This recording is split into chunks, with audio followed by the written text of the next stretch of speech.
Micro-organismo é o nome dado a todos os organismos compostos por uma única célula e são as menores formas de vida. Com a invenção do microscópio, no final do século XVI, foi possível identificar seres que não são vistos a olho nu. Essa descoberta foi importante principalmente para desvendar a origem dos seres vivos. Logo, esta é uma classificação artificial e sob o nome de micro-organismo podem estar reunidos organismos pertencentes aos diversos grupos, como por exemplo os vírus, as bactérias, os unicelulares e protistas. Mas também entre eles podemos encontrar os fungos. Os fungos constituem o reino Fungi, no qual se enquadram espécies como cogumelo, bolores, orelha de pau e leveduras. Apesar de sua forma séssil e sua aparência com algumas plantas, esses seres diferem-se bastante do reino vegetal. Entre eles, encontra-se o gênero de fungos bastante interessante na natureza. Sua função como praga no reino animal é bastante interessante para a ciência e a medicina, e o seu nome é Cordyceps. Fala galera, eu sou o Gabe e hoje eu irei falar sobre o fungos Cordyceps. Mas dessa vez vai ser um vídeo diferente. Irei começar uma nova série no canal chamado Teorias Bizarras, no qual o primeiro vídeo será sobre o que aconteceria se o fungos Cordyceps infectasse os seres humanos. Mas antes de começar, deixe o seu like, inscreva-se no canal e ative o sininho. Isso é muito importante para fazer o canal crescer. Agora, sem enrolação, vamos para o vídeo.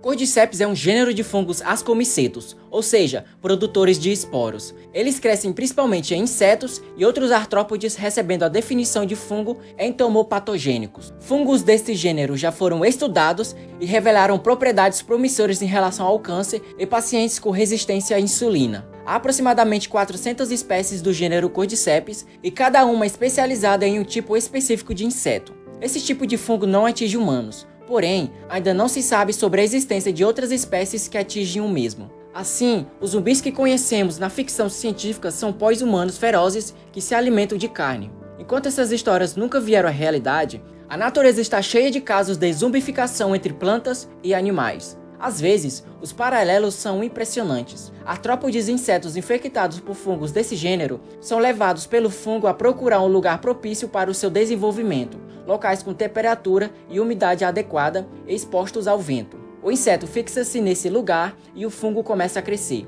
causando a morte do organismo infectado. A incubação desses fungos pode demorar até 3 semanas e no final do ciclo o fungo irá lançar esporos para longe, podendo infectar mais insetos. Nem todos esses parasitas são malvados criadores de zumbi que você pode pensar. Algumas espécies de Cordyceps têm valor medicinal, como por exemplo em pessoas que têm baixa imunidade. Um desses fungos, o Cordyceps subsicilis, tem sido usado para derivar drogas imunossupressoras usadas em transplantes de órgãos. Mas algumas espécies de Cordyceps são de fato ladrões de corpos que têm feito zumbis reais por milhões de anos.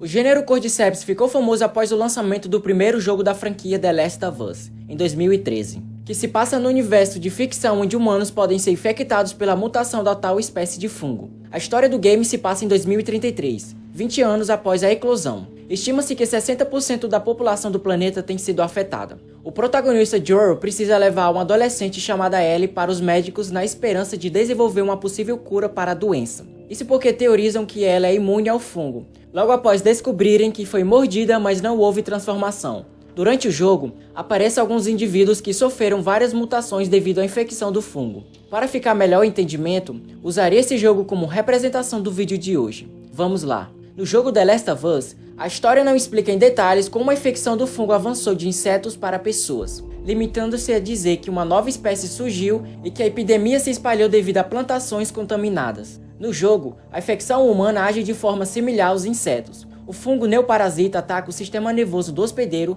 controlando a mente e alternando seu comportamento, o que transforma os humanos em criaturas perigosas e sem humanidade. Mas fique tranquilo, na vida real, é impossível que humanos desenvolvam a infecção do Cordyceps devido à diferença de temperatura do corpo e ao sistema imunológico mais avançado em relação aos insetos e artrópodes. Na ficção existem duas formas de transmissões: respirando esporos liberados pelo Cordyceps ou entrando em contato com fluidos corporais de um infectado, como por exemplo a mordida. Quando o ser humano é infectado, o parasita viaja ao cérebro do hospedeiro em um período de 2 dias. O período de incubação é concluído quando o Cordyceps toma o controle de todas as principais funções corporais do hospedeiro, levando o hospedeiro para o primeiro estágio da infecção. Pacientes nessas condições possuem um comportamento violento e atacam qualquer um que esteja à sua volta.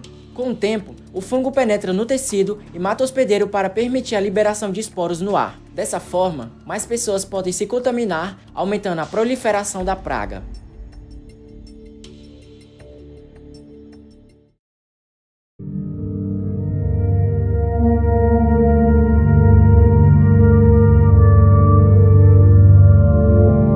The Last of Us diferencia os infectados de acordo com o tempo em que eles foram expostos ao fungo. Eles são divididos em 4 estágios. O estágio 1 começa 2 dias após a infecção. O hospedeiro é chamado de corredor. Ele perde sua função cerebral superior e, com ela, sua humanidade, tornando-os muito agressivos. São incapazes de raciocinar, andam em grupo e são extremamente rápidos. Dentro de 2 semanas, o hospedeiro entra no estágio 2 da infecção, se tornando os chamados perseguidores. O fungo começa a piorar sua visão, resultando do crescimento progressivo de fungos na cabeça. Eles são ágeis como os corredores. O que os diferencia é que eles se escondem em lugares fechados e escuros e esperam o momento certo para atacar. Após 1 ano de infecção, o hospedeiro entra no estágio 3, que são chamados de instaladores. Nesse estágio, o crescimento do fungo já tomou completamente o rosto do hospedeiro, destruindo seus globos oculares e deixando-os cegos, resultando no desenvolvimento de uma grande percepção auditiva. Por isso, eles emitem sons para enxergar e se locomover. São extremamente brutais, sendo praticamente impossível escapar de seus ataques. Em casos muito raros, se o hospedeiro sobreviver por mais uma década, eles atingirão o estágio 4, existindo 2 tipos diferentes. O primeiro tipo são chamados de baiacus. O fungo cobre o seu corpo, criando uma espessa carapaça que ameniza os danos de ataques. Eles são grandes e lentos, correm apenas se estiverem perto de um alvo e lançam bombas de esporos brutais se estiverem muito longe. São os mais fortes e brutais, sendo capazes de destruir as paredes e esmagar suas vítimas com facilidade. Os do segundo tipo ainda são mais raros que os baiacus. São chamados de trôpegos, que são mais propensos às regiões chuvosas. Eles têm um corpo completamente deformado e possuem enormes esporos encrustados, capazes de expelirem um gás venenoso e altamente corrosivo, causando em poucos segundos a morte de suas vítimas que entram em contato com o gás. Quando o fungo mata o hospedeiro, os caules liberam esporos que podem infectar outros humanos. A infecção também pode se espalhar através de mordidas. Os hospedeiros podem ser infectados enquanto estiverem vivos, pois o fungo é incapaz de infectar corpos mortos.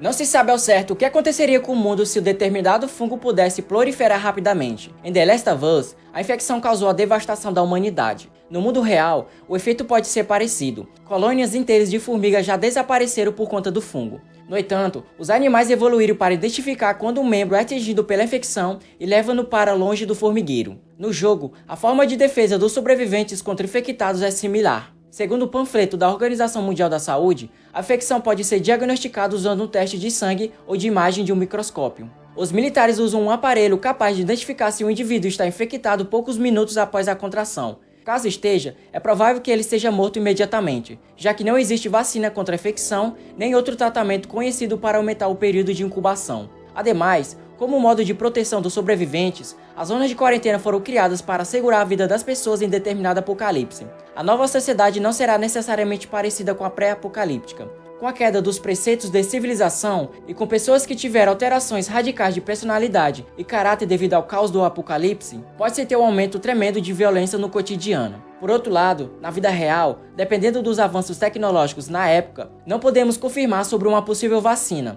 já que ainda não temos uma amostra real da ação do fungo Cordyceps. Nos dias atuais, apesar da carga global substancial de infecções fúngicas humanas, não existem vacinas fúngicas aprovadas para proteger indivíduos em risco. As doenças fúngicas muitas vezes têm um prognóstico ruim, decorrente em parte do limitado arsenal de drogas antifúngicas agravado pela crescente ocorrência de resistência antifúngica. A falta de diagnósticos confiáveis para muitas doenças fúngicas pode levar ao atraso no tratamento. Diante disso, esforços mundiais estão sendo feitos para desenvolver vacinas contra esses tipos de patógenos. Ainda assim, desafios formidáveis permanecem juntamente com suas soluções potenciais.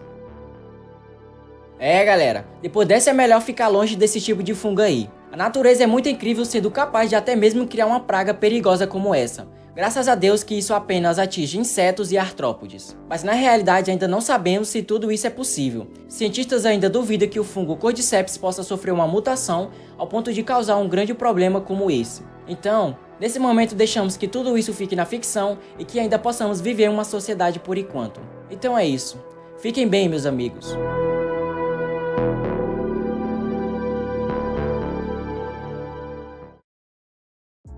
Bom pessoal, esse foi o vídeo de hoje. Queria pedir um favor para vocês. Deixem nos comentários qual tema você deseja aqui no canal. Pode ser história, filosofia, ciência e entre outros. Também queria pedir para vocês se inscrever e deixar o like. Ative o sininho para receber as notificações e não perder os próximos conteúdos. Aqui na tela vai aparecer outros vídeos para você assistir. Aproveita e maratona alguns aí, vai. E não se esqueça, apenas busquem conhecimento. Fui!